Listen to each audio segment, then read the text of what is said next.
Yeah, so we just got the latest for fiscal year 2024, and it showed that the deficit increased to 1.8 trillion. That's up from 1.7 trillion last year. So obviously heading in the entirely wrong direction when the deficit's growing. And our national debt is now over 35 trillion and growing every day.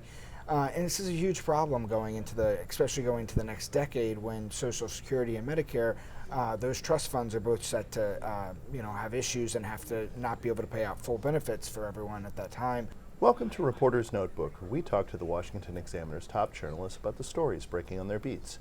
I'm Jim Antle, and I'm joined today by economics reporter Zach Halaschak. Zach, you've done an interview with a top anti-DEI activist.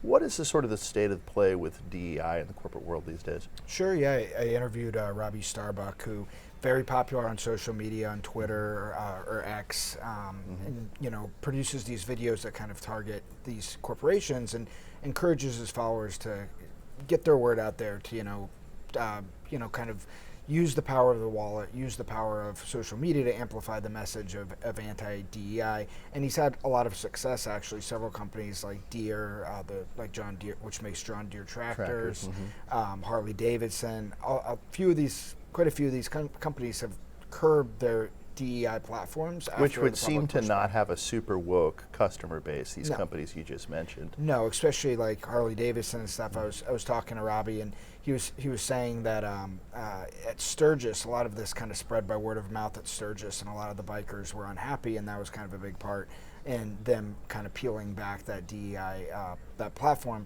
But we largely talked about what he kind of expects going into next year. Obviously, it's an election year, and whoever wins, it's going to have a big effect on pretty much everything, from the economy to the environment to whatever. But one area is DEI, and he expects that if Trump wins, it'll be kind of a wholesale dismantling of DEI at the federal level, taking out some of these federal edicts out of the Federal Register, just kind of rolling back all the DEI within the federal level. And he also thinks that would kind of translate to the private sector as well, and that corporations will, have more freedom to do what they wish because there won't be any federal constraints, but also kind of just filter down more generally when corporations see the government kind of take the lead from it.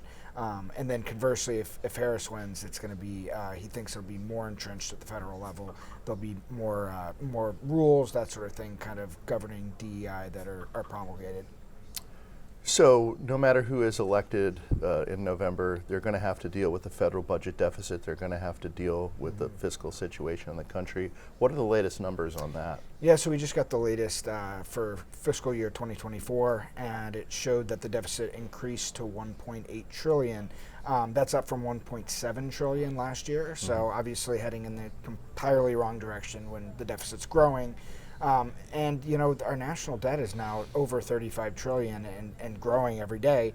And this is a huge problem especially going into the next decade when Social Security and Medicare, those trust funds are both set to, have issues and have to not be able to pay out full benefits for everyone at that time. So Congress is really going to have to get a plan in place, and whoever's the next president, get a plan in place and find a way to stabilize all this, because it's not sustainable. We can't just keep at the status quo, because eventually it's going to be very painful when things, our hand is forced and people start losing benefits and that sort of thing. So there's been some movement in the House of creating a fiscal commission. So basically a bipartisan panel of lawmakers and then some experts, outside experts, to come in who would kind of make those tough decisions and kind of lay a blueprint for what we need to do. But obviously they hasn't really been signed into law yet. There's no commission as it stands now. So some folks I've talked to kind of hopeful that after the election it'll kind of be politics aside and then be able to sit down and hash this out and make some plan of action.